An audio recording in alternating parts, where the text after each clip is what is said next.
నేను నిలబడి ఇలా సాక్షి చెప్తున్నానంటే దేవుళ్ళు నాతో ఉన్నారండి. ఇప్పటికీ ఈ నేటికి మా బాబు పెద్ద బాబు ప్రభు పిలిచి 2 సంవత్సరాలు అయిందండి. ఈ రోజుకి ఈ 2 సంవత్సరాల క్రితం ఇదే రోజున మేము ఏమైపోయామో మాకే తెలియదండి. కన్నీటి లోయల్లోకి గాఢాంధకారపు లోయల్లోకి వెళ్ళిపోయామండి.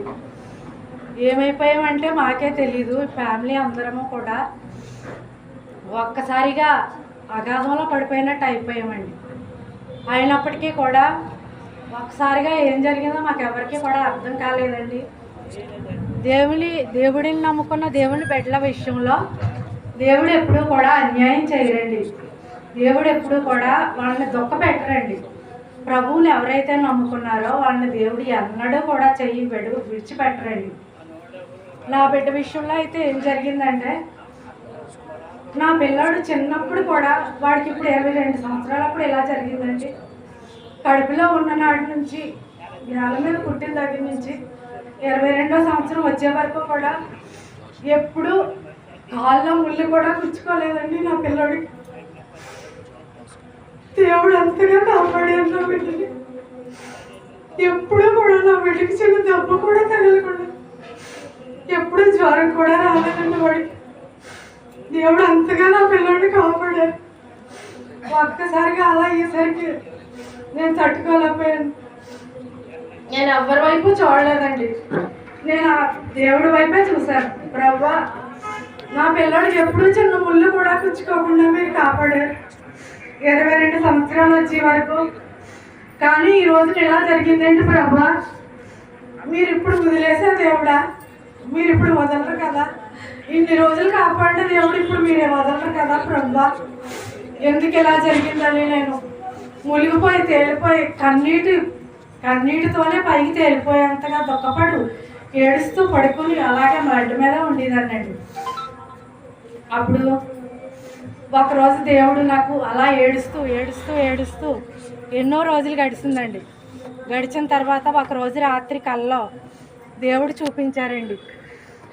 ఎంతగా అంటే నేను ఏడ్చి కళ్ళు తిరిగి పడిపోయేంతగా ఏడ్చి, ప్రభువా నేను ఈ బాధను తట్టుకోలేకపోతున్నాను, నా పిల్లాడు నాకు ఇచ్చేయండి, లేదంటే నన్నైనా మీరు తీసేసుకోండి, నేనైతే ఈ బాధ భరించలేను అని అడిగానండి. ఒకరోజు రాత్రి అర్ధరాత్రి, ఇంకా రాత్రి లేదు పగలే లేదు, ఇంకా అస్తమానం కూడా దుఃఖమేనండి, ఏడిపే. అలా అడిగి ఏడుస్తూ కళ్ళేళ్ళతోనే అలా నిద్రలోకి వెళ్ళిపోయాను నేను. అప్పుడు ఒక కళ వచ్చిందండి. ఒక పెద్ద నిమ్మ చెట్టు ఉంది, చాలా ఎదిగిపోయిన చెట్టు, కాయలు కాయడానికి రెడీగా ఉంది. ఆ చెట్టుని ఎవరో పీకేసి ఉంచారండి. అక్కడ లాగేశారు నేలలోంచి. లాగేసిన చెట్టుని నేను చేతితో పట్టుకుని తెచ్చి, ఒక పెద్ద నారింజ చెట్టు ఉందండి, నారింజ చెట్టు చుట్టూరు కూడా తవ్వేశారు. మొదలు చెట్టు అలాగే ఉంది, కొంచెం దూరంలో చుట్టూరు కూడా ఏరు వేయడానికి తవ్వుతారు కదా, అలా కొంచెం గొయ్యి తవ్వేసి ఉంది. తవ్వేసి ఉంటే ఆ లాగేసిన నిమ్మ చెట్టుని తీసుకొచ్చి నారింజ చెట్టు మొదలను పెట్టానండి నేను. ఆ చెట్టుకి అంటు కట్టినట్టు దగ్గరికి పెట్టాను. అప్పుడు ఎవరో కొంతమంది జనం వచ్చి మట్టి వేసేసారండి. అప్పుడు నాకు అర్థమైందనమాట. తెల్లవారిన తర్వాత, ఆహా దేవుళ్ళ నా బిడ్డ అంటు కట్టబడ్డాడు, ప్రభు ఆయన పిలిచారనమాట, ఆయనలో ఉన్నాడనమాట, అయితే ఇక్కడి నుంచి తీసుకెళ్ళి అక్కడ పెట్టారనమాట అని నేను అర్థం చేసుకున్నానండి. కానీ ఎందుకు ఇలా జరిగింది ప్రభా, మీరు ఎందుకు తీసేసుకున్నారు నా బిడ్డని, నేను దీన్ని తట్టుకోలేకపోతున్నాను, ఎందుకు ఇలా జరిగిందని నేను దేవుణ్ణి ఎంతగానో, నా దుఃఖం ఇంకా తీరలేదండి, అలా ఏడుస్తూనే ఉండేదాన్ని. అప్పుడు మరలా దేవుడు నాకు కొన్ని విషయాలు తెలియపరిచారండి. అప్పుడు వరకు కూడా నా కన్నీటి లోయలోనే నేను ఉన్నానండి. అప్పుడు దేవుడు ఒక విషయాన్ని నాకు తెలియపరిచారండి.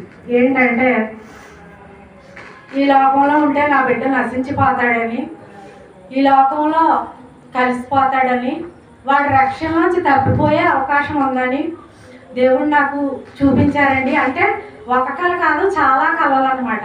అవన్నీ ఇప్పుడు చెప్పడానికి కుదరదు కాబట్టి నేను సింపుల్గా చెప్తున్నాను. రక్షణ నుంచి తప్పిపోయే అవకాశం ఉంది కాబట్టి నేను ముందుగా ఆ బిడ్డను తీసుకున్నాను అని దేవుడు నాకు చూపించారండి. ఇంకా అప్పటి నుంచి కూడా నా దుఃఖం తొలగిపోయిందండి. దేవుడు ఎప్పుడైతే మాట్లాడారో నా దుఃఖం అంతా తొలగిపోయిందండి. దేవుడు ఎందుకంటే దేవుని యొక్క రెండో రాకడ ఎంతో దూరంలో లేదండి, చాలా దగ్గరలో ఉంది. ఇప్పుడు ఆయన రాకడ వచ్చేటప్పటికి నా బిడ్డ తప్పిపోయి ఈ భూమి మీద ఉండిపోతే దానికి నేను అస్సలు తట్టుకోలేనండి. ఎందుకంటే నా బిడ్డ రక్షణ ముఖ్యం. వాడు ఈ భూమి మీద ఉండడం నాకు ముఖ్యం కాదు. నా బిడ్డను దేవుడు రక్షించారు, ఆయన రక్షించడం కోసమే ఆయన తీసుకున్నారు అనే విషయం దేవుడు చెప్పినప్పుడు నేను నా దుఃఖం అంతా తొలగిపోయి ఇంకా నేను ఎలా అయిపోయానంటే దేవుడు నా మేలు కోసం, నా కుటుంబం మేలు కోసం ఇదంతా చేశారు అని నేను తెలుసుకుని నా దుఃఖం అంతా తొలగిపోయిందండి.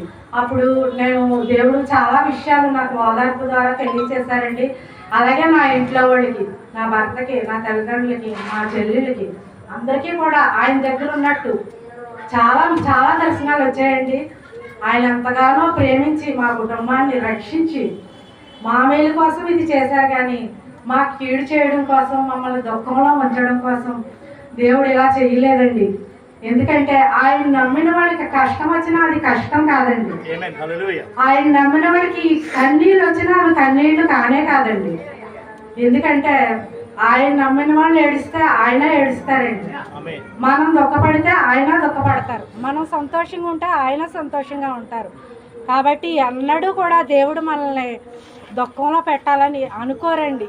నా విషయంలోనే కాదు, ఎవరి విషయంలోనైనా కూడా అంతేనండి. ఎవరికైనా దుఃఖం వచ్చిందంటే అది దేవుడు పెట్టింది కాదండి. ఆ దుఃఖం ఏంటంటే మన మేలు కోసం దేవుడు ఇచ్చిందని మనం అర్థం చేసుకోవాలి. మనకు కన్నీళ్ళు వచ్చాయంటే అది మన మేలు కోసం దేవుడు ఇచ్చారని మనం అర్థం చేసుకోవాలండి.